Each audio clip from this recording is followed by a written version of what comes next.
Once again hello and welcome. शुरुआत करते हैं आज की क्लास। पहला प्रश्न, at room temperature 27 degree Celsius, at room temperature 27 degree Celsius the resistance of a heating element, the resistance of a heating element is 100 ohm. The resistance of a heating element is 100 ohm. What is the temperature of the element? What is the temperature of the element if resistance found to be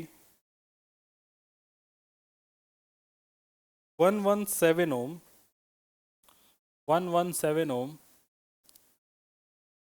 given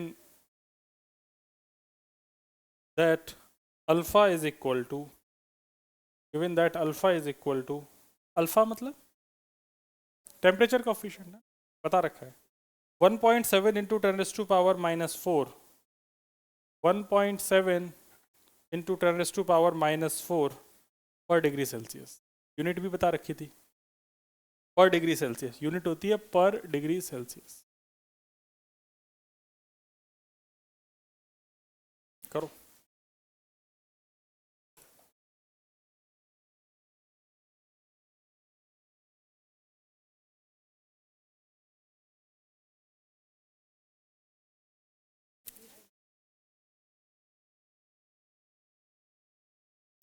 हाँ ना, तुमने message किया था, क्या किया था? Vector के लिए, बैकअप के लिए। ब्लैकअप क्यों बोल रही है?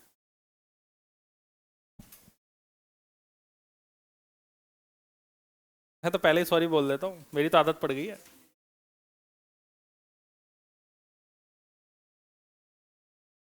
शादी होने के बाद ऐसा होता है बेटा।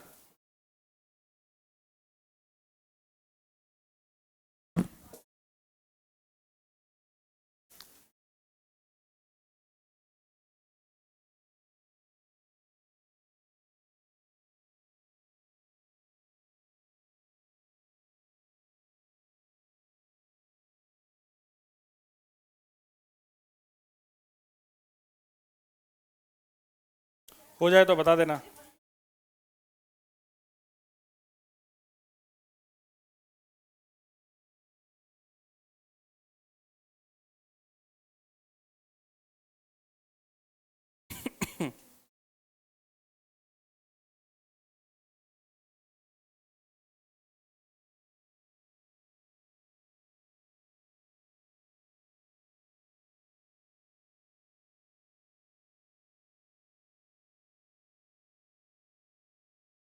क्या आप लोगों को करंट के क्वेश्चंस करा दिए थे मैंने? करंट में डिफरेंशिएट कराने वाले, इंटीग्रेशन वाले करवा दिए ना? 101 तुझे नहीं याद है? मुंडी ला रही है।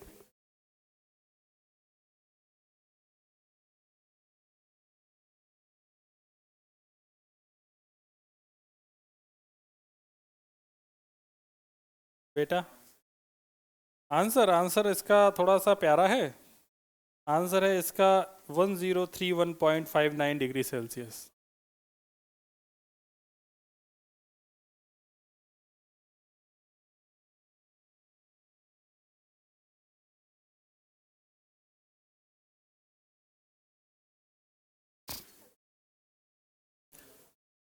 शुक्र है। देखो इसका फॉर्मूला तो वही है, आर बराबर R naught 1 plus alpha delta T. समस्या ये है कि बच्चों को आर नोट के बारे में जानकारी थी। आर नोट क्या था? ऐसा किसने बोला कि वो रेफरेंस है? जब कुछ ना बोला जाए तो रेफरेंस जीरो को मानना है। क्या 0 डिग्री सेल्सियस पे तुम्हें दे रखा है कि कितना ओम रेजिस्टेंस है? नहीं दिया ना, तो बात खत्म होगी। आर की वैल्यू कितनी है? पहले वाले केस में 100। उस वक्त मुझे नहीं पता जीरो पे कितना था। 1 प्लस अल्फा डेल्टा टी मतलब t-0। दूसरा वाला हो गया 117, आर नॉट 1 प्लस अल्फा, ये वाला कितने डिग्री पे था? 27। तो मतलब ये T1 है, T1 की वैल्यू 27 डिग्री सेल्सियस मतलब कितना हो गया? 300 केल्विन हुआ कि नहीं हुआ? तो तुम्हें तो डिफरेंस ही निकालना है। डिफरेंस तो हमेशा 27 माइनस 0 कितना आएगा, 27 ही आएगा, आया ना। तो इसको ना अपन इधर 27 लिख दें तो कोई प्रॉब्लम तुमको? और वैसे भी ये तो डिग्री सेल्सियस में ही होता है अल्फा, तो ये तो डिग्री सेल्सियस में ही जाएगा। अल्फा 1/डिग्री सेल्सियस है, तो इसका मतलब टी डिग्री सेल्सियस में ही रखना है, तो 27 हो गया। यहाँ पर हो जाएगा अल्फा इंटू टी, जो हमको निकालना है। दोनों को डिवाइड करके सॉल्व कर लो, आंसर आ गया। और डिवाइड करके सॉल्व करके जो तुम्हारा आंसर आएगा उसकी वैल्यू मैं बता देता हूँ, 1031.59। बोलते क्या?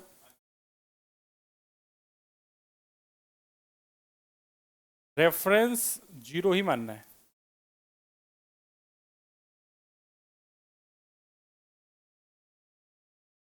रेफरेंस वो है ही नहीं, क्वेश्चन में एक पर्टिकुलर डेटा दिया है, वो रेफरेंस नहीं है, ठीक है ना।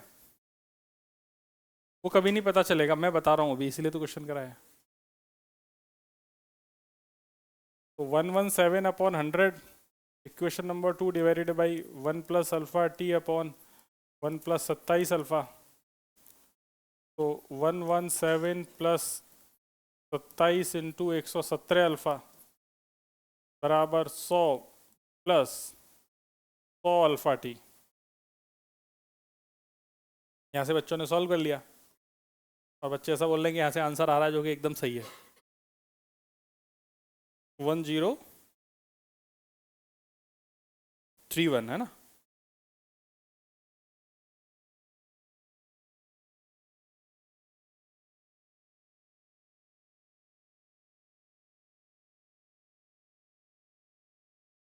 अल्फा थोड़ी टी पूछा था ना इसने, अल्फा तो दिया हुआ है। अल्फा कितना दिया था? एक मिनट रुको, कितना था बेटा? ये अल्फा था। सब कुछ वैल्यू रखने के बाद टी निकालना है अपने को। टी आ रहा है 1031.59 डिग्री सेल्सियस।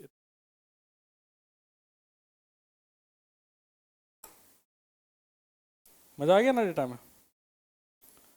भरोसा भी करना पड़ेगा तुम्हें मुझे, आंसर यही आ रहा है।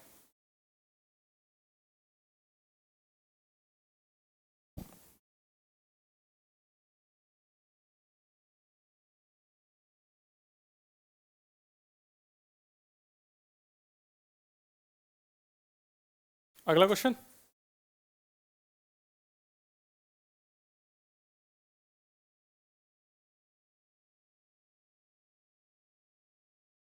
पीछे मोहल्ले में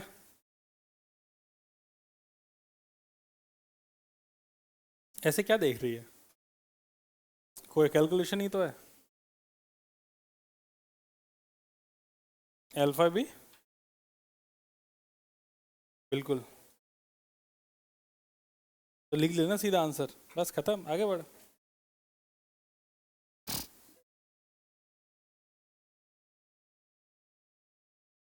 आगे बढ़े क्या दोस्त? पीछे मोहल्ले में, ठीक है। लिखो अगला question. For a conductor VI graph is plotted at two different temperatures. For a conductor, VI graph is plotted at two different temperature T1 and T2. Find relation between T1 and T2. At two different temperature T1 and T2, find relation between T1 and T2. Find relation between T1 and T2. Graph ये दिया है।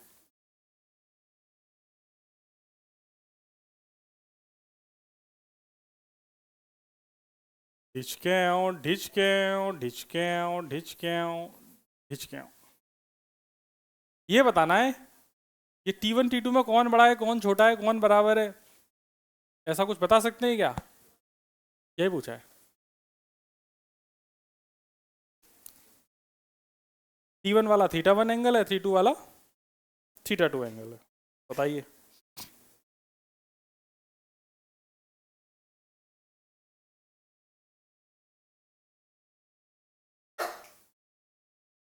क्या हो गया कनिष्क, कनिष्क नाम है, तनिष्क नाम है तेरा? और तेरे पड़ोसी का? कुश। तेरी राजधानी है कराची जो है, वो तेरी ही राजधानी है।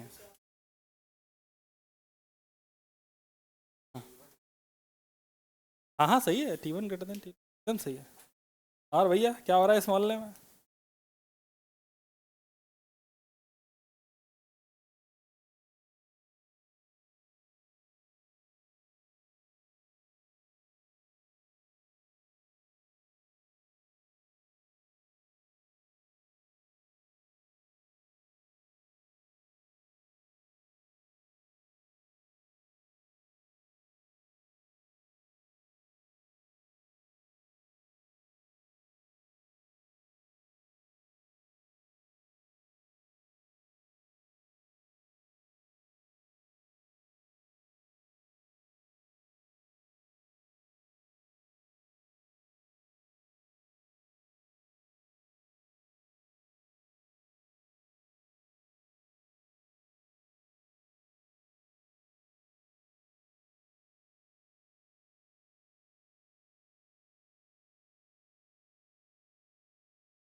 क्या रहा answer? T1 is less than T2, greater than? क्यों? क्योंकि हमको पता है कि भाई V प्रोपोर्शनल टू I होता है ना? या मैं बोल सकता हूँ V is equal to I R, ये तो मुझे पता ही है ओम्स लॉ के हिसाब से। तो अगर मैं देखूं तो R इसका स्लोप हुआ ना, जैसे y बराबर mx अगर मैं देखूं तो जो V वर्सेस R ग्राफ का जो स्लोप है, slope of voltage versus I, V versus I graph का जो स्लोप है वो क्या है? R ही तो है, सही बात है। तो यहां पर मैं देख रहा हूं कि slope of curve 1 is greater than slope of curve 2, क्योंकि ये θ1 ज्यादा है। क्योंकि मैं ऐसा सोच लिया कि θ1 इज ग्रेटर देन θ2, इसलिए R1 will be greater than R2, इसका मतलब T1 will be greater than T2। क्योंकि हमें पता है कंडक्टर में जैसे जैसे मैं टेम्परेचर बढ़ाता हूँ वैसे वैसे रेजिस्टेंस बढ़ता है। कंडक्टर में ऐसा होता है क्या? सेमीकंडक्टर में ऐसा होता है? नहीं, सेमीकंडक्टर में टेम्परेचर बढ़ाने पे रेजिस्टेंस कम होता है। अच्छा, इसका कभी डिटेल में सोचा है ऐसा क्यों हो रहा है? जैसे जैसे टेम्परेचर बढ़ रहा है तो देखो यहाँ पर था क्या, यहाँ पे ढेर सारे फ्री इलेक्ट्रॉन्स थे। गोल वाला कंडक्टर याद है, इसके अंदर ढेर सारे फ्री इलेक्ट्रॉन्स थे। उन ढेर सारे फ्री इलेक्ट्रॉन्स के पास थर्मल एनर्जी थी। थर्मल एनर्जी मतलब जिस भी टेम्परेचर पर रहे होंगे उस टेम्परेचर की वजह से उनके पास फ्री इलेक्ट्रॉन के पास कुछ एनर्जी थी, तो वो घूम रहे थे। तुमने टेम्परेचर दिया, इसका मतलब तुमने और ज़्यादा एनर्जी दी। एनर्जी गेन करके उनके पास काइनेटिक एनर्जी आई। काइनेटिक एनर्जी आई तो ज़्यादा तेज चले। ज़्यादा तेज चले तो भीड़ बहुत थी। इतनी ज़्यादा भीड़ में वो आपस में एक दूसरे से उनके कॉलिजन्स और ज़्यादा बढ़ गए, तो उनकी जो ड्रिफ्टिंग है वो कम हो गई। अगर ड्रिफ्टिंग कम हो गई इसका मतलब उनका रेजिस्टेंस बढ़ गया। करंट का मतलब है चार्ज का एक जगह से दूसरी जगह जाना। अगर वही नहीं हो पा रहा है इसका मतलब रेजिस्टेंस बढ़ रहा है। सेमीकंडक्टर में क्या हुआ कि जो चार्ज कैरियर्स थे वो ऑलरेडी बहुत कम थे। अगर बहुत कम थे तो अपने टेम्परेचर बढ़ाया, तो सबसे पहले तो चार्ज कैरियर्स बढ़े। खाली पड़ा था, अमेरिका जैसा माहौल था, कोई है नहीं रहने वाला। अगर ऐसी जगह में अगर लोगों की संख्या बढ़ेगी तो ज़्यादा तेज मूव करेंगे। ज़्यादा टेम्परेचर, ज़्यादा एनर्जी, रास्ता तो खूब था ही, ज़्यादा लोग हो गए, ज़्यादा लोग हो गए, तो जो भी charge passing per unit area था वो बढ़ गया। अगर charge passing per unit area बढ़ गया इसका मतलब सिस्टम की करंट बढ़ गई, करंट बढ़ गई मतलब रेजिस्टेंस कम हो गया। समझ गए पूरी बात? इंसुलेटर में भी ऐसे ही होता है। ठीक है, चलो अगला question.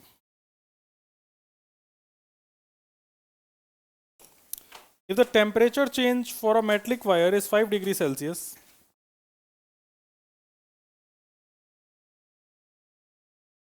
if the temperature change for a metallic wire is 5 degrees Celsius, then change in 5 degrees Celsius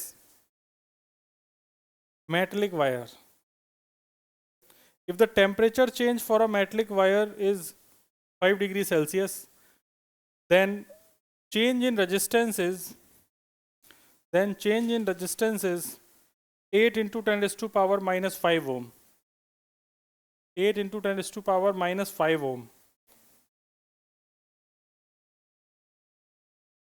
If alpha is 10 raised to power minus 4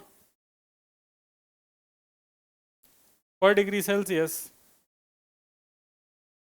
then calculate resistance at 0 degree Celsius. Then calculate resistance at 0 degree Celsius. करो, थोड़ा reel कम देखा कर।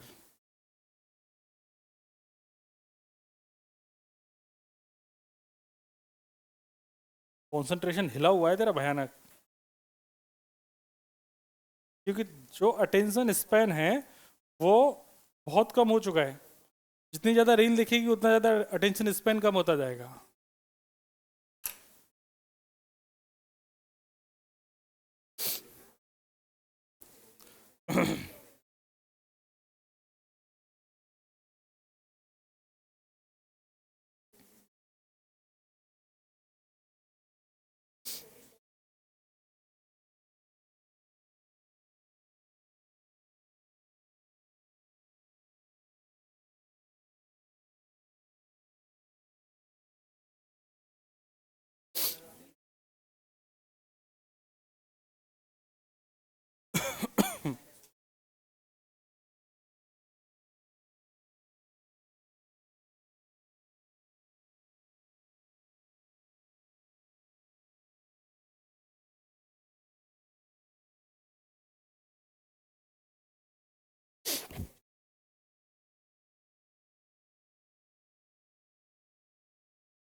Answer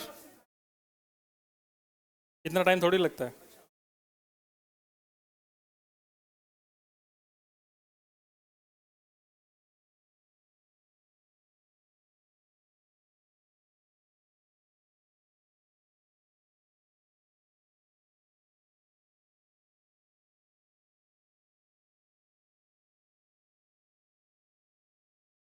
बोलो बोलो।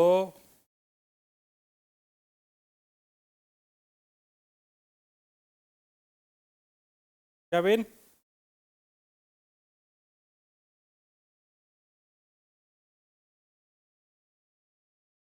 क्या answer है? आया नहीं?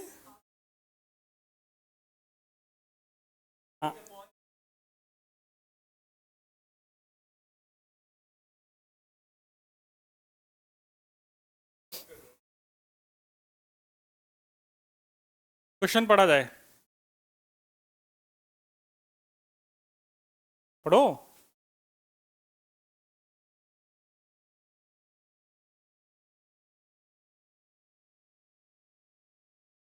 8 इंटू 10⁻⁻⁵ -5 ओम, ठीक है। और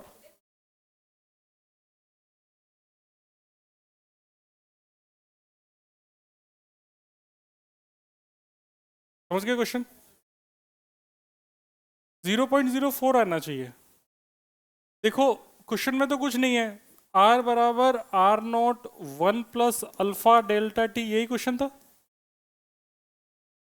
तो यहाँ पे मैं क्या इसको ऐसे लिख सकता हूँ, R is equal to R0 plus R0 alpha delta T. तो R minus R0 is equal to R0 alpha delta T. तो R minus R0 upon R0 is equal to alpha delta T रह गया। Delta T, इसने मुझसे R0 पूछा है तो R0 हो जाएगा मेरे पास R minus R0 upon alpha delta T. इसी को तुम डेल्टा आर बोल रहे हो बार बार, है कि नहीं? तो ये तुमको क्वेश्चन में कितना दिया है already, delta R 8 into 10⁻⁻5 upon alpha की वैल्यू 10⁻⁻4 और डेल्टा टी कितना है 5। तो 8 डिवाइडेड बाई 5 इंटू 10⁻⁻1, तो 5 अट्ठे कितना आ रहा है ना, 0.16 ये आ रहा है। ठीक है, जो भी आए कोई बात नहीं, फिर तो अच्छी बात है।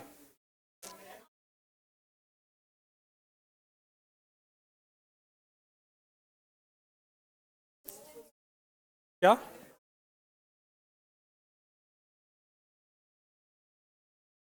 हाँ एक ही बात है, एक ही बात है। तुमने जो डेल्टा आर था, डेल्टा आर को लिख दिया होगा R0 प्लस जो डेल्टा आर है उसको लिख दिया, सही है। इसका एक्चुअली डेटा देने में मुझसे गलती हुई थी, अल्फा को 4 इंटू था तब इसका आंसर 0.0604 होता, 4 इंटू 10⁻⁻4 था। कोई नहीं, बड़े बड़े शहरों में छोटी मोटी गलतियाँ हो जाती हैं। तो आंसर जो मैं पहले बोला वो वाला आंसर आ जाता, हालांकि उससे कोई फर्क पड़ता मेरे लिए तो नया क्वेश्चन है। अगला क्वेश्चन। हाँ भाई, चमक तो रहा है ना, क्या हो रहा है? अरे चमक रहा है कि नहीं चमक रहा है? चमक रहा है ना। चलो तो ढंग के क्वेश्चन और करते हैं।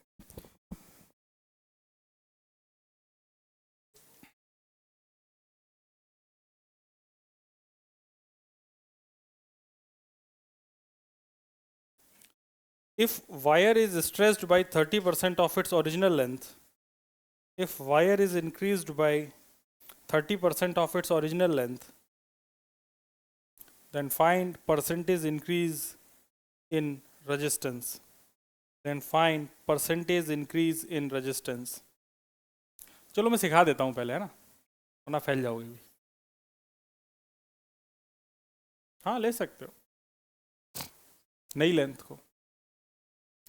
देखो मैं कुछ ये बोलना चाह रहा हूँ कि जैसे रेजिस्टेंस की वैल्यू थी rho L by A, formula याद है? अब तुम्हारे पास ऐसे एक कंडक्टर था, इसकी रेजिस्टेंस की बात हो रही थी, इसकी लेंथ एल थी और क्रॉस सेक्शन एरिया ए था। अब तुमने इसको पकड़ के ऐसे रबड़ की तरह खींच दिया।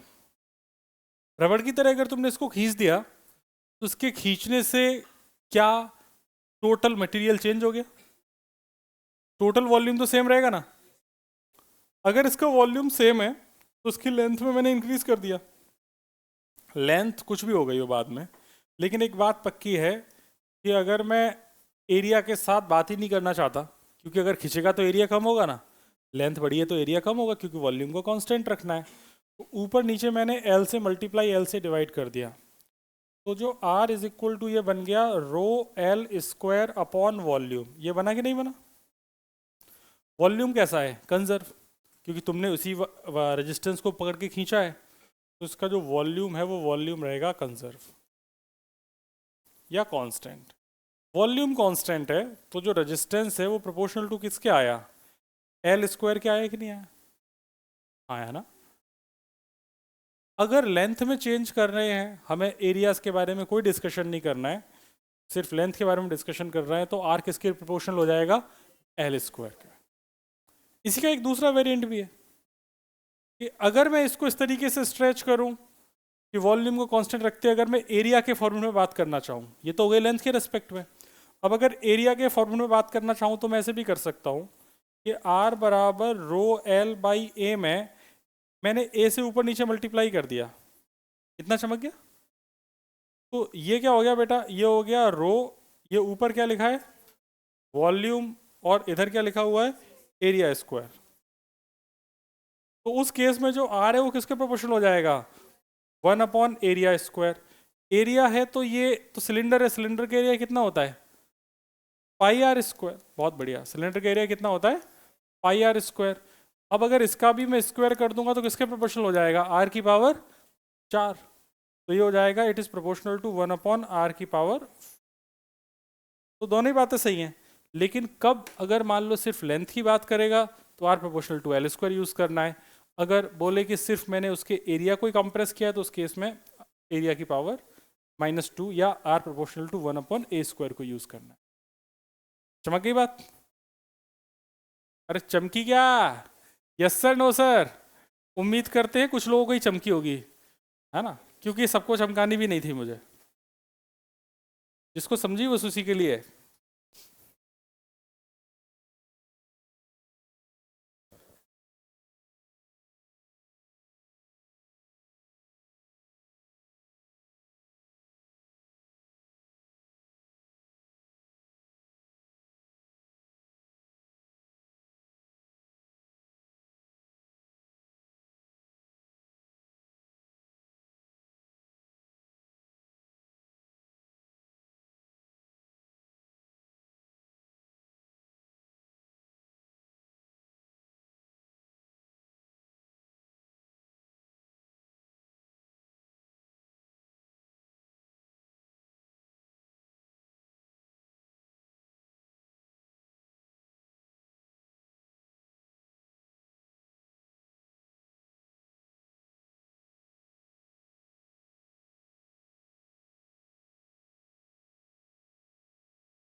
क्या लेंथ में चेंज 5% से ज्यादा है, 30% है, मतलब मोर देन 5% है। अब मोर देन अगर 5% है, पीछे वाले गौर से सुनना रहे सब, अगर लेंथ में चेंज 5% से ज़्यादा है तो यहाँ पर एरर मेथड तो नहीं रख सकता। एरर मेथड क्या था कि जो पावर है वो आगे आ जाएगी और सीधा percentage change in R is equal to 2 times percentage change in length. जो मैंने बोला है तुम समझे क्या बोला मैंने, नहीं समझे ना, क्योंकि तुमको एरर मेथड भी नहीं आता है, क्योंकि तुम्हारी 11th बहुत ही अच्छी गई है। लिख तो लिया ना, ये लिख लिया था, जल्दी लिखो, ये वाला तो लिख ही लो जो चीज़ पढ़ाई है। जब लेंथ में वेरी करे तो ये लगाना है, जब एरिया में वेरी करे तो ये लगाना है। तो इस वाले में ज़्यादा तेज करते तो पंखे नीचे आ जाता। इस वाले में हमें किसको वेरी किया है, लेंथ को, तो हम ये वाला यूज़ करेंगे। मैं जो बोलना चाह रहा था वो ये बोलना चाह रहा था, और सुनो ज्ञान की बात है तो है, मैं ये कहना चाह रहा था कि जैसे R proportional to L square अपन ने निकाला, इसका मतलब है percentage change in R is equal to 2 times percentage change in L, या फिर इसको ऐसे लिख सकते हैं delta R by R is equal to 2 times delta L by L. Fractional error in resistance is equal to twice of fractional error in length. ये दोनों ही बातें अपने को पता है ना, लेकिन ये कब लगता है, ये वाली बात कब लग सकती थी, if percentage change in length is less than 5%, तभी लग सकता है। अपने क्वेश्चन में क्या 5% से कम है, नहीं। तो उस केस में हमें क्या करना है, हमें प्रॉपर जाना है, हमें लिखना है R final minus R initial upon R initial into 100। मुझे ये पता करना है, R proportional to L square है, ये मुझे पता चल गया, मतलब एल फाइनल का स्क्वायर माइनस एल इनिशियल का square divided by L initial का स्क्वायर इंटू 100। एल इनिशियल को अगर मैं एल नॉट मान लूँ तो तुमने कितना इंक्रीज किया है? तो एल फाइनल कितना हो गया? L not plus L naught का 30% मतलब 0.3 एल नॉट हुआ कि नहीं हुआ? या और भी तुम भूले हो तो और समझ लो, 30% ऑफ एल नॉट ये लिखा हुआ है, इंक्रीज किया है तो प्लस, डिक्रीज किया होता तो माइनस, तो जाएगा ये 1.3 एल नॉट। ये फाइनल लेंथ पता चल गई। इसका स्क्वायर मार देंगे तो 1.3 एल नॉट का स्क्वायर माइनस एल नॉट का square divided by L naught का स्क्वायर इंटू 100। 1.3 का स्क्वायर होता है कितना? 1.69 माइनस 1/1 इंटू 100, तो कितना परसेंट हो गया? 69%। कितना इंक्रीज हो गया रेजिस्टेंस? हाँ भैया, 0.69 वाले कहाँ हैं?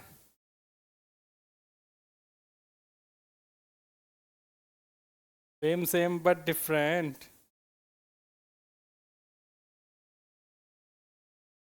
No honey no bunny. सुना ही नहीं सुना? हाँ क्या?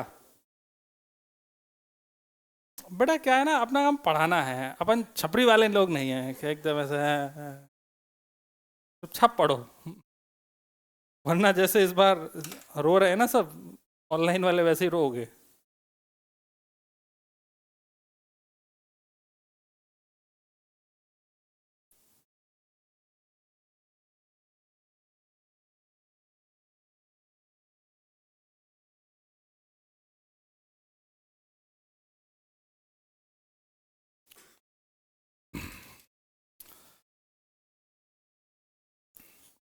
देखा, अभी गिर रही तेरे ऊपर, क्लास तो आता नहीं है।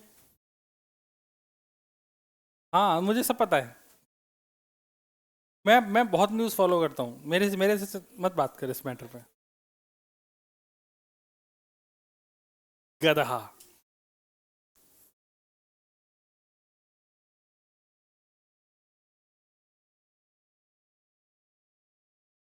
पायल का है? मैसेज करके गायब है? हाँ? अच्छा हाँ, अरे तुम लोगों को एक फॉर्म मिलेगा, मैं भेज दूंगा, वो फॉर्म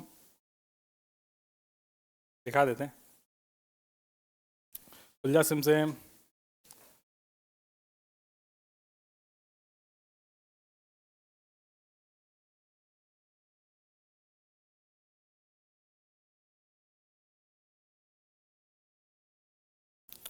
ये फॉर्म तुम्हें मिलेगा, तुम्हारे ग्रुप में पहुंच जाएगा। इसमें मैं तुम्हें जानना चाहता हूँ कि तुम्हारे स्कूल में तुम्हारी क्या स्थिति है। नहीं, सिर्फ मुझे दिखेगा, तुम्हारे पाप सिर्फ मुझे दिखाई देंगे।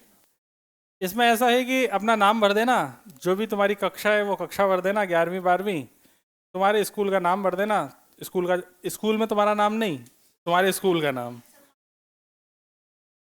मिल जाएंगे बेटा, मिल जाएंगे, है ना, मिल जाएंगे तब भर देना है, रोते नहीं। हाँ तो 40 दिन के बाद भर देना। इसमें ये ऐसा है कि तुम्हारे जैसे एग्जाम होते जाएं, मार्क्स आते जाएं, इसमें मार्क्स बढ़ते जाओ, क्योंकि देखो तुम्हारे लिए ज़रूरी इसलिए है कि तुम्हारी जो भी प्रोग्रेस है वो मुझे पता होना ज़रूरी है, क्योंकि मुझे पता चले कि तुम आखिर कहाँ पे लैग कर रहे हो, है ना। जो भी तुम्हारी कमियां उन पर अपन बात कर पाए। एग्जाम टाइप तुम्हारे शायद स्कूल में यूनिट टेस्ट होता है, यूनिट टेस्ट और पीरियडिक टेस्ट एक ही होता है क्या, या अलग अलग होते हैं? सेम होता है क्या? अच्छा, unit test, periodic test, term test, सारी तीनों का मतलब एक ही है? टर्म टेस्ट का मतलब क्या है? Half yearly. अच्छा वो 70 वाले, तो यूनिट टेस्ट और पीरियडिक टेस्ट इनको अपन एक कर देंगे, है ना, ये सेम ऑप्शन कर देंगे, मैं भी कर दूंगा ना। उसके बाद तुम्हारा हाफ ईयरली, मिड टर्म हो गए, प्री बोर्ड हो गए और ईयरली हो गए। इसके अलावा कुछ और ऐड करना है क्या इसमें, टाइप ऑफ एग्जाम? तुम्हें जैसे मान लो तुम्हारे स्कूल में यूनिट टेस्ट हुआ तुम्हारा, ठीक है, तो यूनिट टेस्ट सेलेक्ट कर लिया।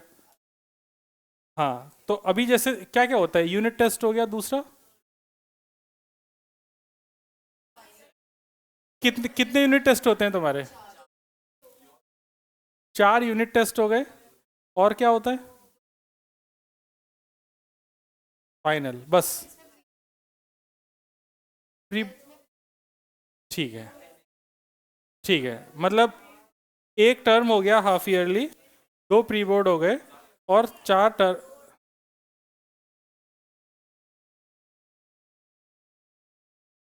ठीक, मैं समझ गया। तो मुद्दे की बात यह है कि इसके बाद तुम्हारे इसमें मैक्सिमम मार्क्स आ जाएंगे, तुमने कितने नंबर में से था, और ये ऑप्शनल नहीं है, भरना ही है सबको। हाँ, योर मार्क्स इन फिजिक्स, तो इसीलिए स्टार मार्क नहीं लगाया ना। अगर तुम्हें पता हो तो भर देना, है ना। मैं जूता ना मारूं। गधा नहीं तो। तुम सारी बात समझ गए, ये भरना है ना। और इससे मुझे पता चलेगा कि तुम्हारे यहाँ वाले मार्क्स तो मेरे पास हैं ऑलरेडी, तुम्हारे ये वाले मार्क्स भी आ जाएंगे। फिर मैं देख पाऊंगा तुम कहाँ पे क्या कर रहे हो, और जो जो तुम्हारी कमियां हैं उनमें तुम प्यार से तो प्यार से, मार से तो मार से, जैसा भी है सुधरोगे तो है ही, सुधारना तो है ही। अगर मान लो इस वॉर के बाद अपन लोग जिंदा रहे तो बात करेंगे। देखो भाई, जैसे लड़ाई वड़ाई हो ना, अब तुम बॉर्डर पे जाके तो लड़ नहीं सकते, क्योंकि बॉर्डर बहुत दूर है। तो जहां भी तुम्हारा गांव वाँव हो वहां चले जाना, ठीक है। हाँ? दुर्भाग्य है तुम्हारा, रिश्तेदार होंगे ना इधर उधर कहीं मोहल्ले में।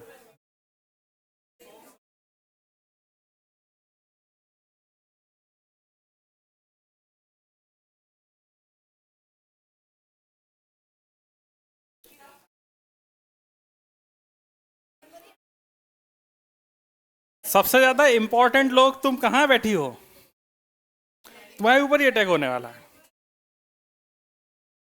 देश की भावी प्रधानमंत्री बैठी हैं। हाँ। अच्छा, राष्ट्रपति बनना है तुम्हें? राष्ट्रपति पार्लियामेंट में बैठते हैं?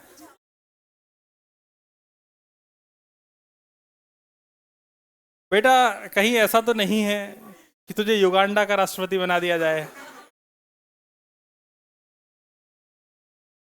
राष्ट्रपति आराम से अपने घर में बैठते हैं, राष्ट्रपति भवन में।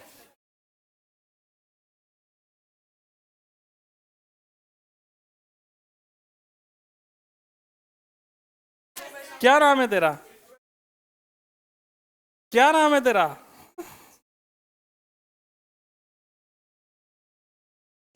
भोले बच्चे। देखो, सुनो, क्वेश्चन तो वही गया तुमसे, है ना। अगला क्वेश्चन करते हैं। ये फॉर्म आ जाएगा, फॉर्म भर देना, मुझे तुम्हारे मार्क्स चाहिए।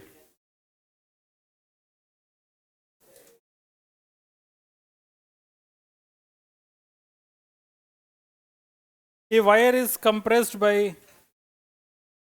a wire is compressed by 30% of its original length. A wire is compressed by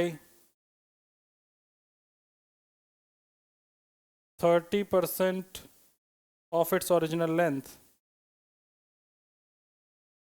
Then find percentage increased in resistance. And find percentage increase in resistance.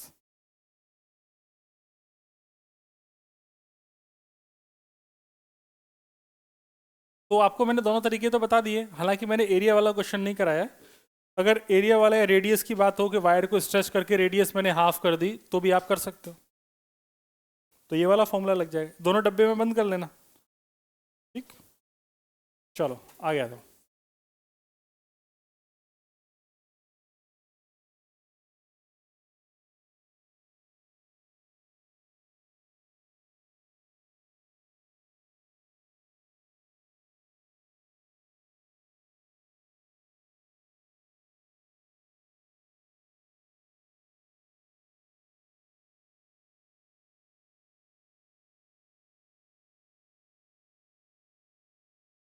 जल्दी बताओ आंसर, इतना खत्म। तो तुम्हारे पास लेंथ पहले L नॉट थी, तुमने कितनी कम कर दी? 30%, मतलब माइनस लगा देना है। हो गई 0.7 एल नॉट। तो resistance R final minus R initial upon R initial into 100 हमको निकालना है। तो हम लिख देंगे L final square minus L initial square divided by L initial square into 100। तो इट इज़ 0.7 एल नॉट का square minus L naught square divided by L naught square into 100। तो क्या लग रहा है, बढ़ेगा या घटेगा? घटेगा, ठीक। तो ये लेंथ कम हो गई है, तो 0.49 माइनस 1 इंटू 100, तो ये जाएगा 0.51 इंटू 100, मतलब 51% हो गया भाई, 51%। ठीक है, बढ़ गया घट गया? घट गया, क्योंकि इसका आंसर नेगेटिव में आएगा ना। यहाँ नेगेटिव का मतलब क्या है? डिक्रीज, इंक्रीज नहीं हुआ।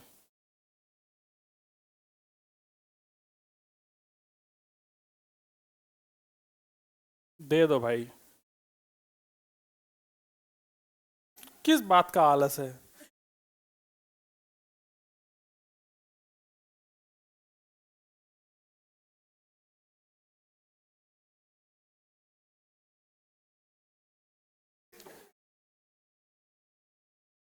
तो वही है जो बकरी जैसी बॉडी लेके घूम रहा है। नहीं, वो एक्चुअली नहीं नहीं नहीं, कभी आप ऐसे बकरी को देखेंगे या बकरे को देखेंगे,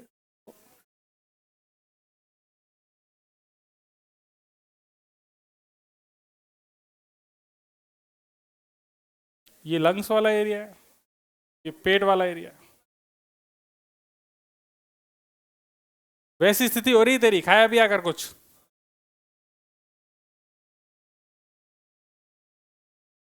अगला क्वेश्चन।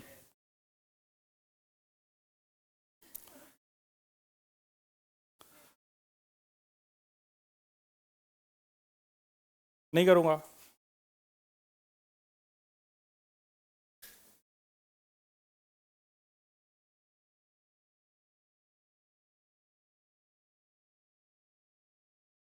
देख लिया, चलो आगे।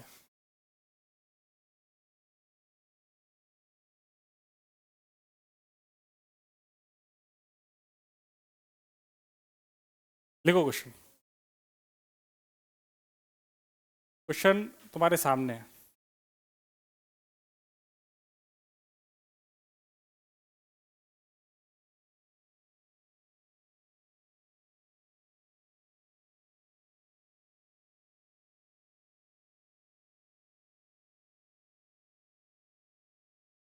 क्या है ये?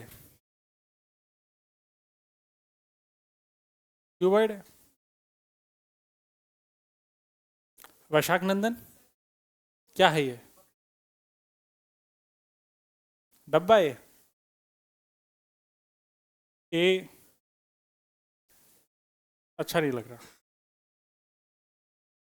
5 है। दिस इज 2 है। दिस इज 3 है। अब क्या है ये? क्यूबॉइड। ठीक है।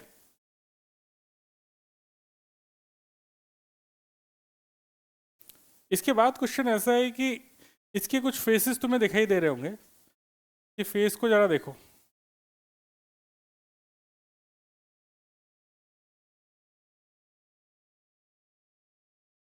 दिख रहे हैं फेस? दिख गए?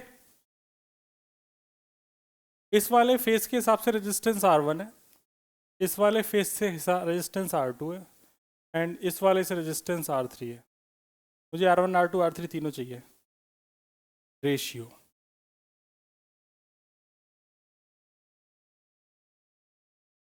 ये चाहिए, मतलब अगर इधर से करंट जाएगी, इन दोनों फेसेस से पास करेगी करंट, तो रेजिस्टेंस ऐसे काम करेगा।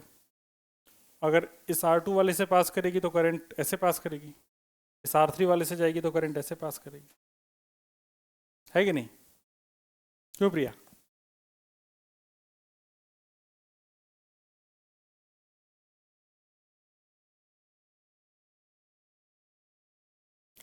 जैसे R1 की अगर बात करेंगे तो R1 मतलब अगर करंट इस वाले फेस से पास कर रही है, ये फेस दिखाई दे रहा है क्या? अगर इस फेस से करंट पास कर रही है तो जो लेंथ है इस particular rho L by A, formula तो यही है, मटेरियल तो सेम ही है, इस केस में लेंथ 5 होगी। एरिया की बात करेंगे तो एरिया हो जाएगा 3A इंटू 2A।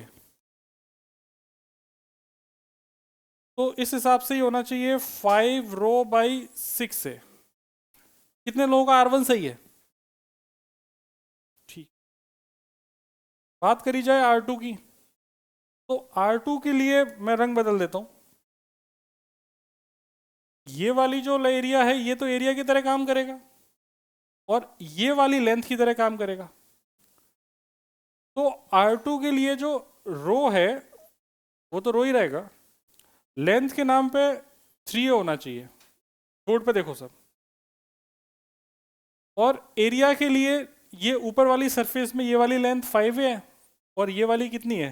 2 है। तो ये 5 इंटू 2 होना चाहिए। क्या तुम सोच पा रहे हो इतना? हो जाएगा 3 रो बाई 10 है। कितने लोगों का R2 सही है?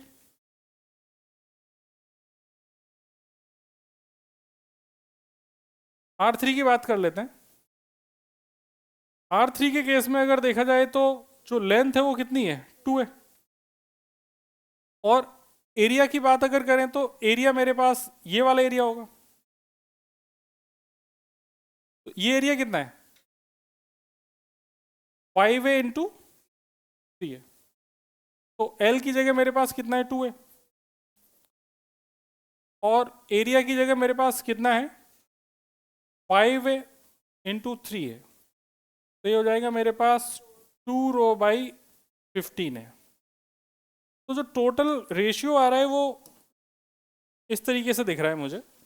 R1 हो जाएगा 5/6, ये हो जाएगा 3/10 और ये हो जाएगा 2/15। चाहो तो एलसीएम लेके थोड़ा मल्टीप्लाई करके और भी निकाल सकते हैं रेशियो। जैसे अगर इस पूरे में तुम 60 से मल्टीप्लाई कर दो तो एलसीएम इसका 60 आ जाएगा ना।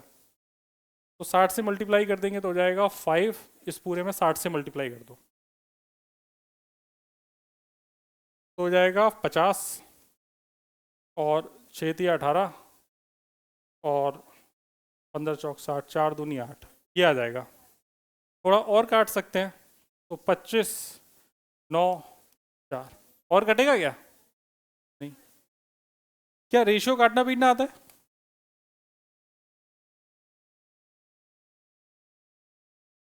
बेटा R3 वाली लेंथ कैसे निकाली? R3 आ कहाँ से रहा है पहले तो ये सोचो ना। R3 ये जैसे अगर ये एक ब्रिक ये रखी है तो यहाँ से करंट आई और इस वाले फेस से चली गई, तो जो ये वाली जो पेन है ये वाली जो लेंथ है यही तो लेंथ की तरह काम करेगी। करंट के अलोंग हमेशा लेंथ होती है, ये ध्यान रखना है। तो करंट के अलोंग लेंथ तो 2 है ना, इसीलिए 2 लिखा है इधर।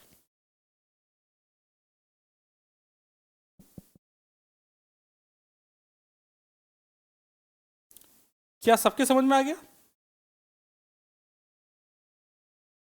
नंबर डाल देना उसमें। आए नहीं? अच्छा।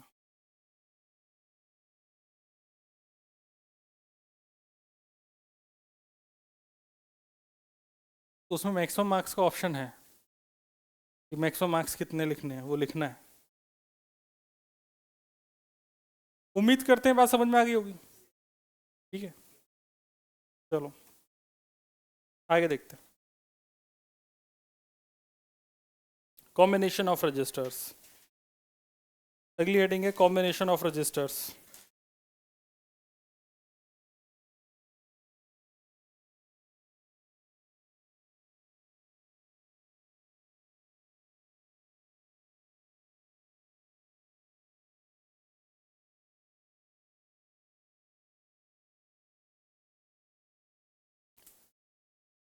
कॉम्बिनेशन ऑफ रजिस्टर्स जैसे कॉम्बिनेशन ऑफ कैपेसिटर देखा था वैसा ही है, लेकिन बस फॉर्मूले चेंज हो जाएंगे।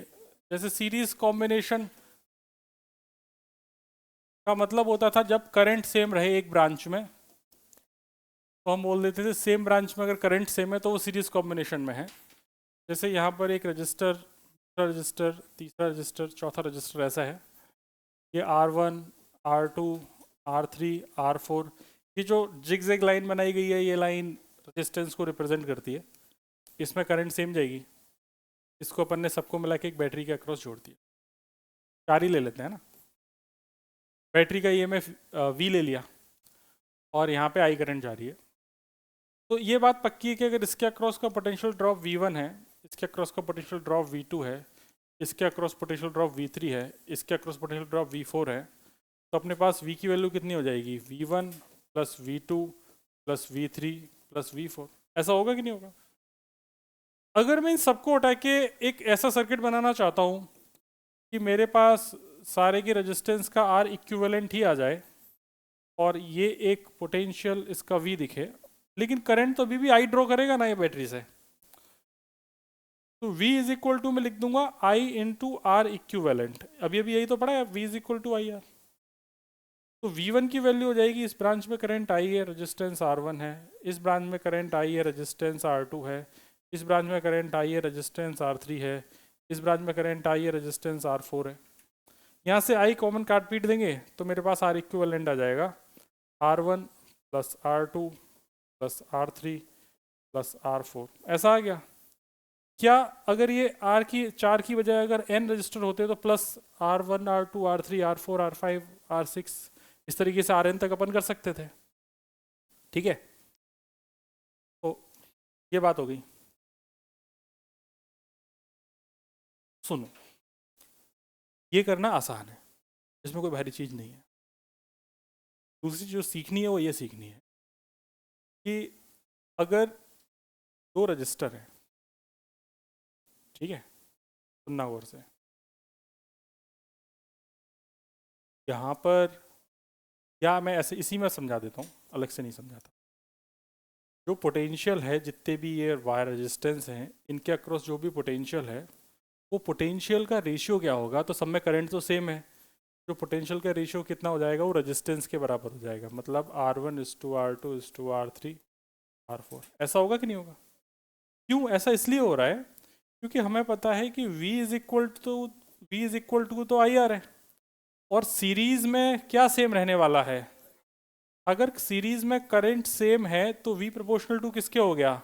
R के। तो मतलब जो पोटेंशियल है, potential will divide in the ratio of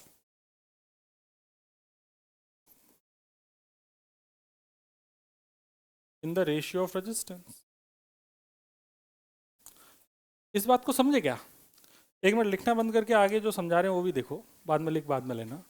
जैसे अगर मैं तुमको ये बोल रहा हूँ कि मेरे पास ये एग्जाम्पल से ही समझ लेते हैं। जैसे ये एक रेजिस्टेंस R है, ये 2R है, ये 3R है, ठीक है, और यहाँ पर एक अपन ने एक बैटरी ले ली, थी अपन ने 60 वोल्ट की। ओके, अब हम जानना चाह रहे हैं कि पोटेंशियल अक्रॉस V1 V2 हर एक रजिस्टर के अक्रॉस जो पोटेंशियल है वो मुझे चाहिए, V1 V2 V3, मतलब V1 V2 V3, ये मैं जानने की इच्छा रखता हूँ। टॉर्च कौन चला रहा है? टॉर्च नहीं चला। तो मुझे पता है कि V1 इस टू V2 इस टू V3 अगर मुझे निकालना है तो मेरे पास ये हो जाएगा R1 इस टू R2 इस टू R3, मतलब R 2R 3R, मतलब 1 2 3। अब देख, इसको निकालने का क्या तरीका था? इन सबको ऐड कर दे, कितना हो रहा है? 3 2 5 और 1 6, तो 1/6। किसको डिवाइड करना है? V को। 2/3 2 5 और 1 6, किसको डिवाइड करना है? V को। 3 डिवाइडेड बाई तीनों 6, किसको डिवाइड करना है? V को। ये बात सिखा चुके हैं पहले, वापस से सिखा रहे हैं, क्योंकि बार बार सीखोगे तो याद रहेगा। ये हो जाएगा V/6, तो V/6 कितना हो गया? 60/6, मतलब कितना हो गया? 10 वोल्ट। हो गया V1। V2 की बात कितनी हो गई, 2V/6, मतलब 2 × 10, मतलब 20 वोल्ट हो गया। मैं वैल्यू नहीं रखा, डायरेक्टली लिख दिया। V3 में कितना हो जाएगा, 3V/6, मतलब 2 × 10, सॉरी 3 × 10, तो कितना हो गया, 30 वोल्ट। ऐसे आप डायरेक्टली सोच सकते हो। जैसे अभी तो तुम्हें बहुत बड़ा बड़ा दिख रहा होगा ये, लेकिन रियल में इसको करने के लिए बहुत ज़्यादा मेहनत थोड़ी करनी है। रियल में तो क्या करना है, सिंपल इन वैल्यूज़ को तुम दिमाग में भी सोच लो। जैसे 3, 2, 5 और 1 6, सीधा सोच लिया 6, 60/6 कितना हो गया, 10। 10 × 1 10, 10 × 2 20, 10 × 3 30, सीधा ऐसे। तो पेन उठाने की भी जरूरत नहीं है। मतलब इस चीज़ को ध्यान रखो कि मैं हमेशा चाहता हूँ कि तुम लोग इस लेवल पे आओ कि तुम्हें पेन उठाए बिना तुमसे क्वेश्चन हो। इस लेवल पे आने के लिए पहले तुम्हें बेसिक क्लियर होना चाहिए आखिर कर कैसे रहे हैं। तो पहले मैंने देखो यहाँ पे रेशियो लिया है, तो रेशियो कितने के लिए मैंने क्या किया, 3, 2, 5 और 1 6 से पूरे पोटेंशियल को डिवाइड कर दिया। ये स्टेप डायरेक्टली अपन मन में करेंगे ना यार हर बार। 3, 2, 5 और 1 6, तो 60/6 कितना हो गया, 10। अब तो क्या करना है, 10 × 1 10 × 2 10 × 3, सीधे आंसर। ठीक है ना। तो ऑब्जेक्टिव में जो ज्यादा टाइम लगता है वो कभी नहीं लगेगा, ऑब्जेक्टिव एकदम सटक सटक होते रहेंगे तुम लोगों से। अब छापो। या सीरीज कॉम्बिनेशन के साथ पैरेलल भी पढ़ना चाहते हो अभी, अच्छा लिख लो चलो। अब बोतल तो वापस कर दे। ए,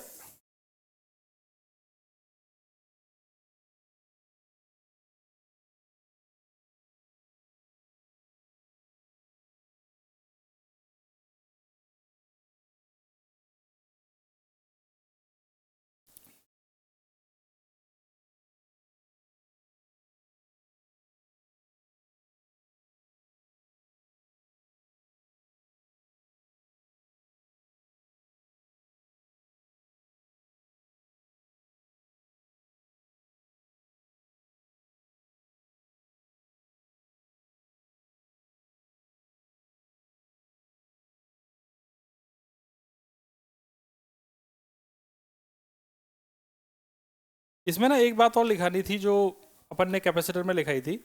if an identical capacitor of equal resistance R, if an identical resistor, if an identical resistor of, if n identical n small n, if n identical resistors of equal resistance r, equal resistance r, equal resistance capital R, फिर ARE R connected, are connected in series, then their equivalent resistance will be, then their equivalent resistance will be NR। NR समझते हो, small n into are capital. ये बात अपन ने capacitor में भी पढ़ी थी। कैपेसिटर में कब कब पढ़ी थी, पैरेलल के लिए पढ़ी थी। ठीक है जी, अगला पैरेलल कॉम्बिनेशन। पैरेलल कॉम्बिनेशन देखिए,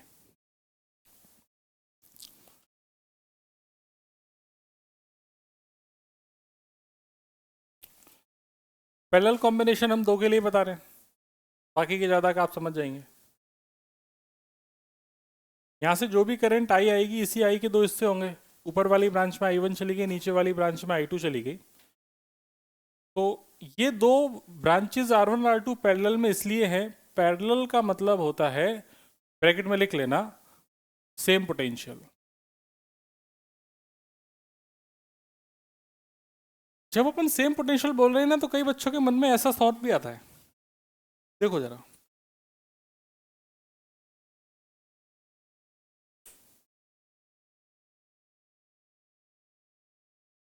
सुनो मैं क्या कह रहा हूँ। जैसे मान लो इसके अक्रॉस 10 वोल्ट है और इसके अक्रॉस 10 वोल्ट है, तो बच्चे ऐसा पूछते हैं सर क्या ये दोनों आपस में एक दूसरे के पैरेलल में है? नहीं। जब अपन बोल रहे हैं कि सेम पोटेंशियल, मतलब वो ब्रांच भी ऐसी होनी चाहिए जो आपस में कनेक्टेड हो। समझ गए? ऐसा फिर बोल रहे हैं कि सेम करंट, तो सर क्या इस वाले ब्रांच में और इसमें अगर करंट सेम है तो क्या सर ये दोनों सीरीज में? नहीं, सीरीज के लिए वो जुड़े हुए भी होने चाहिए, ये दोनों ब्रांचेस ऐसे आपस में एक दूसरे से जुड़ी होनी चाहिए, और कुछ ये नहीं होना चाहिए था। तो थोड़ा सा दिमाग लगाना जब अपन सीरीज और पैरेलल में बोल रहे हैं, तो पैरेलल का मतलब है सेम पोटेंशियल, लेकिन सेम पोटेंशियल कैसा? सेम पोटेंशियल, ब्रांचेस भी वैसे ही दिखनी चाहिए। देन यहाँ पर करंट की अगर बात करी जाए तो यहाँ से जो फ्लो होने वाली करंट है वो करंट I1 प्लस I2 ऐसा हो सकती है, क्योंकि यही I तो दो हिस्सों में बटी है। शुभम इधर देख, यही I है जो दो हिस्सों में बटी है, I1 और I2। इसका मतलब इसी I के दो हिस्से हुए हैं। अगर पोटेंशियल सेम है तो V is equal to I R में जो V अगर सेम है दोनों ही केसेस में, तो जो I है वो I प्रोपोर्शनल टू 1/R हुआ कि नहीं हुआ? अगर करंट रेजिस्टेंस के इनवर्स रेशियो में जाएगी तो ये कहानी तो रेशियो में बांटने वाली है, अपन समझ गए कैसे करनी है। यहां पर क्या करना है कि जो करंट है, करंट को मैं लिख सकता हूं V/R इक्विवेलेंट। मैंने क्या किया, इन दोनों रजिस्टर को हटाया, एक रजिस्टर बनाया, एक रजिस्टर बनाया, उसकी वैल्यू कितनी थी? R equivalent. तो करंट कितनी हो जाएगी? V/R। तो V/R इक्विवेलेंट। I1 वाले में I1 के क्रॉस भी सेम पोटेंशियल है V, जितना पोटेंशियल इन दोनों ब्रांच के क्रॉस है वही इसके क्रॉस है। तो ये V, ये V, ये V, तो ये हो जाएगा V/R1, हो जाएगा V/R। तो V कट गया, तो हम बोल देंगे 1/R equivalent is equal to 1/R1 plus 1/R2। क्या समझ गए आप लोग इस बात को? ठीक है। इसके अपन ने तुमको और भी बातें बता रखी थी। R इक्विवेलेंट को अपन R1/R2 प्लस R2 लिख सकते हैं, हाँ या ना? फिर इसमें मैंने तुम्हें ये भी बोला था कि अगर R1 और R2 बराबर हो जाएं तो R के, तो उस केस में जो R इक्विवेलेंट होगा वो R/2 हो जाएगा। सिंपल वैल्यू डाल दी अपन ने। इसका दूसरा केस अपन ने ऐसा देखा था, अपन ने C1 C2 के फॉर्मेट में देखे थे। अगर R1 R है, R2 2R है, तो जो R इक्विवेलेंट होगा वो 2R/3 हो जाएगा, मतलब डबल वाले का 1/3। फिर अपन ने एग्जांपल क्या लिए थे, जैसे एक 10 है एक 20 है तो आंसर सीधा 20/3, एक 5 है एक 10 है तो आंसर 10/3, एक 3 है एक 6 है तो आंसर 6/3। याद है ना ये सब? ठीक है, तो ये हो जाएगा तेरे पास 2R/3। ओके, फिर यहाँ पर सेम पोटेंशियल की बात हो गई। फिर हम ये बात कर रहे थे कि अगर करंट दो हिस्सों में डिवाइड हो रही है तो क्या हम करंट को कैलकुलेट कर सकते हैं? बिल्कुल कर सकते हैं। जैसे कि जो I1:I2 है उसकी वैल्यू कितनी हो जाएगी? 1/R1 to 1/R2। या आप इसको यहाँ पर ऐसा भी तो लिख सकते हो, R2:R1। मैंने इसको कैसे सॉल्व किया? इस पूरे में कितने से मल्टीप्लाई कर दिया? R1 R2 से, तो क्या बन गया? R2:R1। उल्टा हो गया, तो इन्वर्स रेशियो दिख भी रहा होगा, I1/I2 बराबर R2/R1। ठीक है। खैर, ये तो करना आसान है, इसमें कोई बड़ी चीज़ नहीं है। इसमें परेशानी कब आती है? जब 3 में करंट फंसती है। तो देखो, समझो,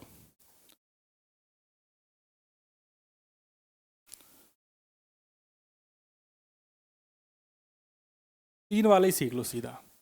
जैसे ये 1 ओम है, ये 2 ओम है, ये 3 ओम है, और यहाँ से 12 एम्पियर करंट आ गई। ठीक है, इस 12 एम्पियर करंट को 3 हिस्से में डिवाइड करना है। कोई बैटरी तो है नहीं, तो यहाँ पर इस वाली ब्रांच में कितनी गई? I1, इस वाली ब्रांच में कितनी गई? I2, और इस वाली ब्रांच में कितनी गई? I3। तो I1, I2, I3, ये तीनों मुझे जानने की इच्छा है। अगर ये तीनों मुझे पता करनी है तो तीनों पता करने के लिए मैं क्या करूँगा? I1 इस टू I2, I3 की वैल्यू कितनी हो जाएगी? 1/R1, 1/R2, 1/R3, मतलब 1/1, 1/2, 1/3। एलसीएम कितना है? तो 6 से मल्टीप्लाई कर दे पूरे में, तो कितना हो जाएगा? 6, 3 और 2, ऐसा हो गया। 6 3 9 और 2 11। तो इसको ना 12 की जगह 11 कर लो, काटने में आसानी रहेगी, है कि नहीं। तो ऐसा 11 एम्पियर करंट मान लेते हैं। तो अब देखो, मुझे I1 अगर निकालना है तो मैं क्या लिखूंगा, 6/6 प्लस 3 प्लस 2, 3 2 5, 6 और 5 11, और डिवाइड किसको करना था, बड़ी करंट को। 6/11 इंटू ये कितना हो गया 11, तो कितने एम्पियर आ गई, 6 एम्पियर। I2 की बात कर लेंगे तो 6/11 इंटू आई की वैल्यू कितनी थी 11, मैंने अच्छा 3 है ओके, 3/11 इंटू 11 मतलब 3 एम्पियर हो गया। I3 की बात कर लेंगे तो I2 में 2 था ना बेटा, अच्छा नहीं 3 ही है, मैंने गलत कर दिया। 3 इंटू 11 या इसको आई लिख दो एक बार में, तो पहले तो आई लिख दो। तो 3/11 इंटू 11 मतलब 3 एम्पियर, और I3 में 2 है यहाँ पे, तो 2 है तो 2/11 इंटू आई मतलब 2/11 इंटू 11 बराबर 2 एम्पियर। ऐसी बात तो है, मतलब मुझे ये समझ में आ गया कि I1 I2 I3 में ऐसे इस तरीके से करंट बटेगी। क्या ऐसा लग रहा है कि जिस ब्रांच का रेजिस्टेंस सबसे कम है उस ब्रांच में करंट सबसे ज्यादा है, ऐसा ही तो है ना, जिस ब्रांच का रेजिस्टेंस सबसे कम है उस ब्रांच में करंट सबसे ज्यादा है। ये बात अजीब सी लग रही है क्या, या सही है, ऐसा ही होना चाहिए, क्योंकि हमें तो ये बात सही लग रही है कि जिसका रेजिस्टेंस सबसे कम होगा उसमें करंट सबसे ज्यादा होगी। ठीक है, मेरे हिसाब से छाप लेना चाहिए। और कहाँ पे बेटा, अच्छा ये, हाँ प्रिंटिंग एरर है, यहीं से छापना है, छापिए।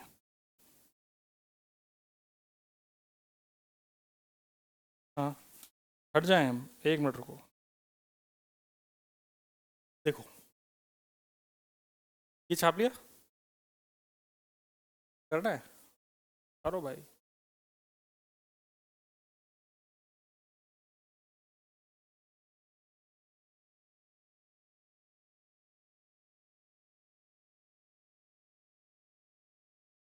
चलो, आवाज़ बड़ी मरी मरी आ रही है, टाइम हो गया क्या, अरे नहीं यार अभी तो टाइम। बेटा तू भी रडार पे, तू भी नहीं पढ़ता है, पढ़ चल, पढ़ पढ़ पढ़, अच्छा खाली है या, find R AB, find R AB, R A B समझते हो, अरे R अक्रॉस AB, ये कह रहा हूँ फाइंड R A B। चलो भाई पहला क्वेश्चन, फटाफट करते जाएंगे, आंसर बताते जाएंगे।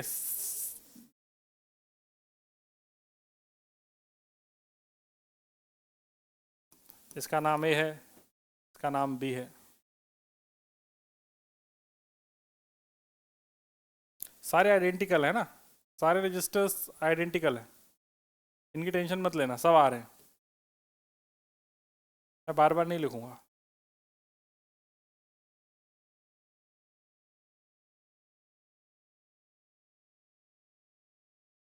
जो आसान लगे वो पहले कर लेना, जो आसान लगे तुमको वो पहले कर लेना, ऐसी मेरी कोई इच्छा नहीं है कि आप लोग यही पहले करो।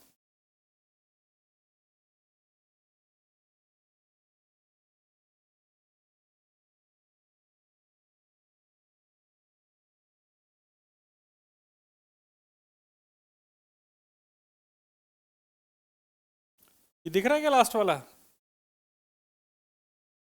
R R R, 3 वायर,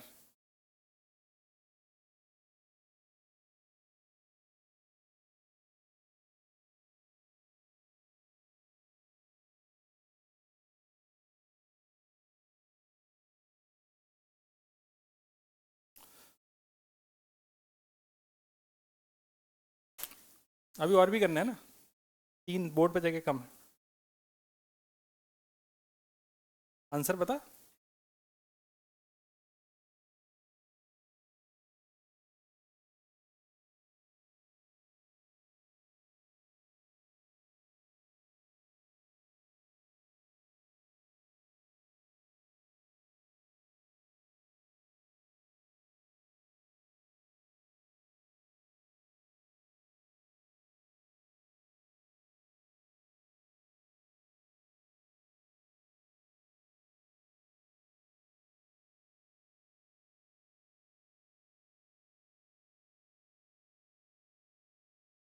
कैसा लग रहा है? अच्छा लग रहा है?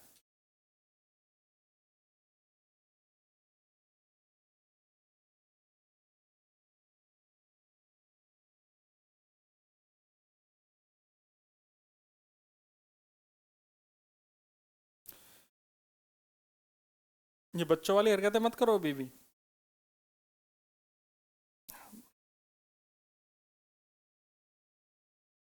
फॉर्मूला पता है, R1 R2 अपन R1 + R2, तो ऐसा क्यों लिखना है?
चलो भाई शुरू करें। देखो, रंग बदल लेते हैं, येलो कलर से करते हैं। सबसे इजी कौन सा क्वेश्चन है इनमें? सबसे इजी कौन सा है? सेकंड। ये दोनों किसमें है? इसका नाम सी रख देते हैं। ये दोनों पैरेलल में, तो इनका इक्विवेलेंट कितना हो गया पैरेलल में? R/2। ये तो बता ही रखा है, R और R का R/2 पैरेलल में। अभी तो बताया था थोड़ी देर पहले। ये दोनों उसके बाद किस में आ जाएंगे? सीरीज। तो यहाँ पर जो R इक्विवेलेंट होगा वो कितना हो जाएगा? R/2 + R। तो आंसर हो जाएगा, कितने लोगों का सही है? Very good. ये देखो, ये दोनों किस में है? सीरीज में कि पैरेलल में? तो कितना हो गया? उसके साथ है किस में है? तो R इक्विवेलेंट कितना हो गया? ए नालायक, एक लाइन में आंसर बोल। 2R/3। क्यों? क्योंकि ये बता रखा है, जब R और 2R हो तो आंसर डबल वाले का 1/3। तो जब R और 2R है तो आंसर सीधा क्या बोलना है? 2R/3। पेपर में सॉल्व करने को आए तो अगला स्टेप प्रॉपर बना के लिखना है। अपने को अभी थोड़ी चाहिए, अभी तो अपने को सीधा तुम्हें बताना है।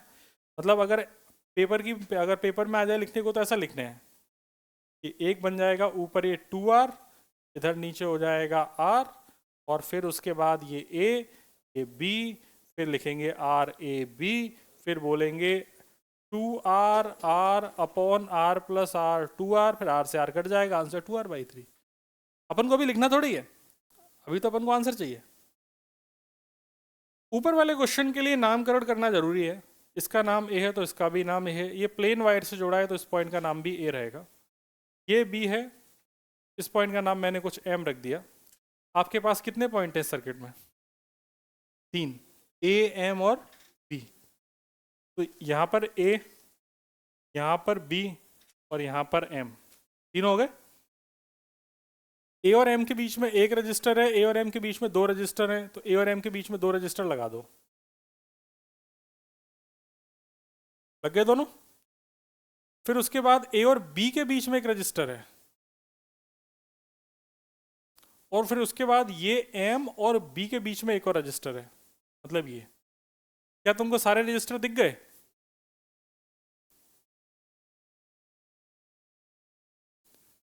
दिमाग इधर ही रखना है ना, एक ही बार में समझना है। ये R और R कितना हो गया? ये तो r/2 हो गया। ये r/2 और r किस में है?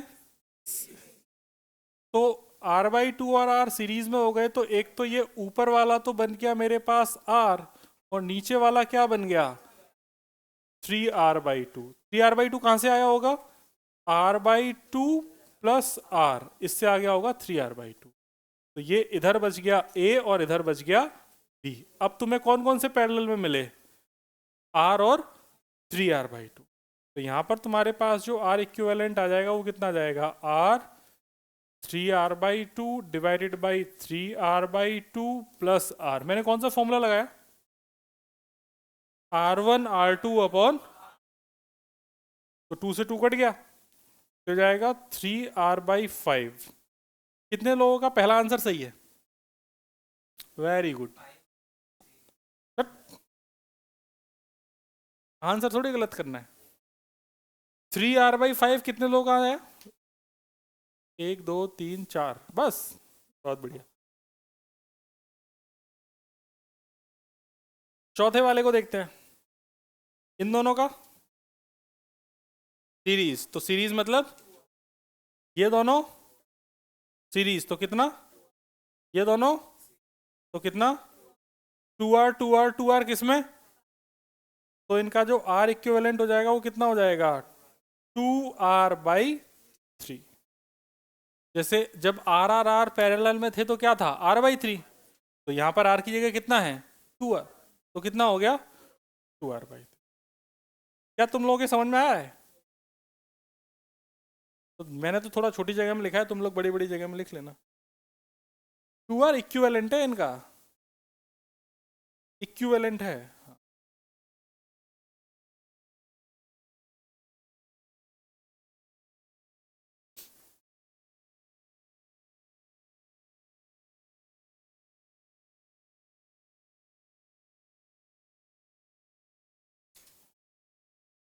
आई थिंक ये क्वेश्चन और कर लेना चाहिए, है ना?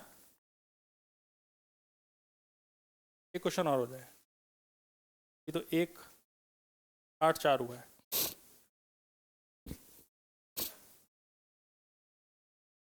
क्या आप लोग सिमेट्री समझते हैं? चलो, नहीं समझते तो अभी समझाते हैं। नहीं समझते तो क्या करें, समझाना पड़ेगा।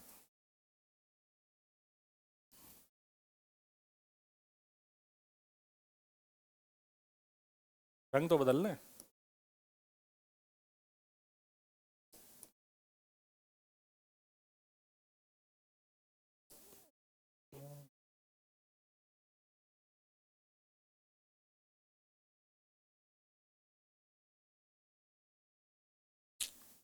रंग थोड़ी जाना है।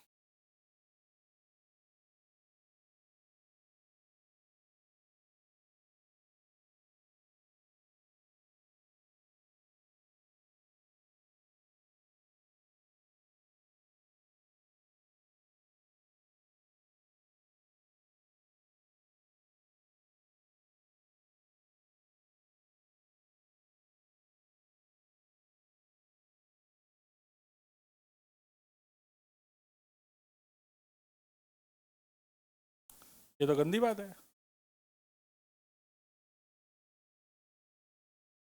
तो अपने को करना पड़ेगा।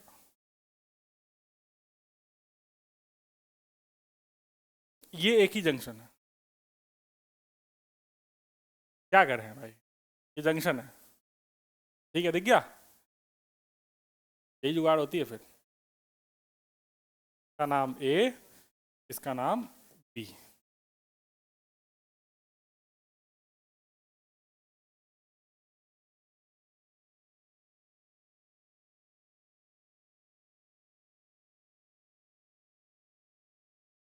आप लोग सॉल्व करेंगे?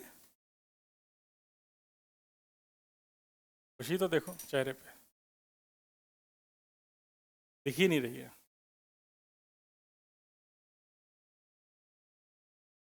कितने रजिस्टर दिख रहे हैं तुमको यहाँ पे?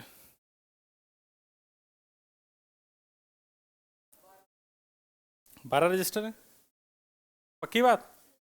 ठीक, 12 रजिस्टर, और इसका अपने को बनाना है R equivalent R across A B. Question वही है। अब इस क्वेश्चन को करने का एक ही तरीका है कि ये क्वेश्चन वैसे तो होगा नहीं है ना, तो इसको तुम देख ही लो, तुमसे तो नहीं हो रहा। यहाँ पर देखने वाली चीज ये है कि पूरे का पूरा जो सिस्टम है ये इस एक्सिस के अराउंड सिमेट्रिक है। Thank you. ये इस एक्सिस के अबाउट सिमेट्रिक है। अगर इस एक्सिस के अबाउट ये सिमेट्रिक है तो यहाँ पे ना इसको इस तरीके से ओपन कर देते हैं, जैसे मैं तुम्हें कुछ करके दिखा रहा हूँ ऊपर।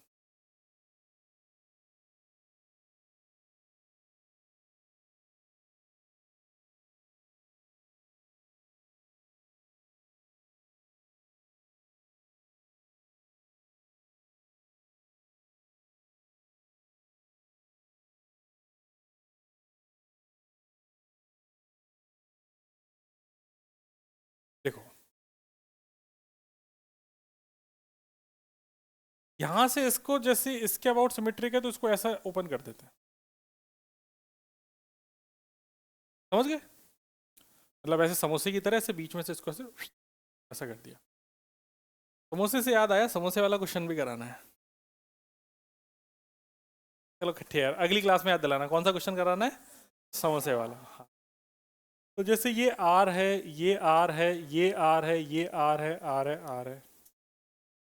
ये जो क्वेश्चन अभी थोड़ी देर पहले लग रहा था कि सॉल्व ही नहीं होगा, लेकिन जैसे ही अब मुझे पता चला इसमें ये प्लेन ऑफ सिमेट्री है, इस प्लेन ऑफ सिमेट्री के बाद मुझे इस क्वेश्चन में अब करने के लिए कुछ बचा नहीं है। क्वेश्चन मेरे लिए बहुत इजी हो गया। ऊपर खुल गया तो ये दोनों सीरीज देन पैरेलल, ये दोनों series then parallel, then series, series, तीनों पैरेलल। करो।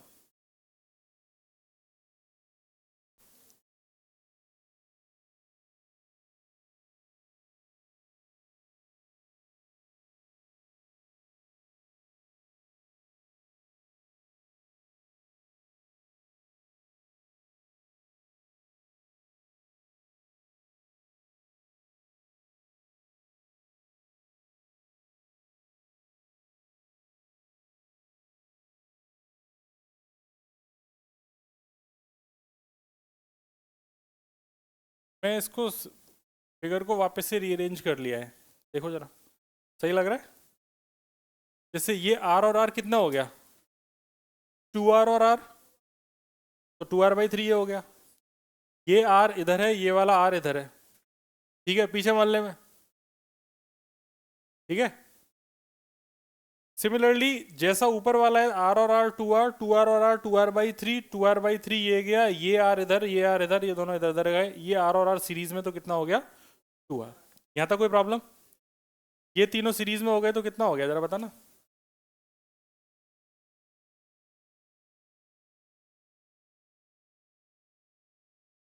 कितना हो गया? 8r/3। ऐसा बच्चे बोल रहे हैं, मुझे नहीं पता, तुम ही लोग कह रहे हो, कोई तो नहीं है। विश्वास की ही तो कमी है।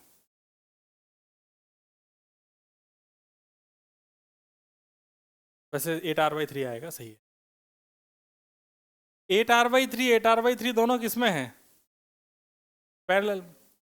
तो 8r/3, 8r/3 पैरेलल में तो कितना बन गया? बोल नहीं रहे यार, अब तो आधा हो जाता है ना, तो आधा होने पे कितना बनेगा? 8r/3 का आधा कितना होता है? 4r/3। क्या ये वाली बात समझ में आई? r और r पैरेलल में कितना होता है? r/2। r और r पैरेलल में कितना होता है? r/2।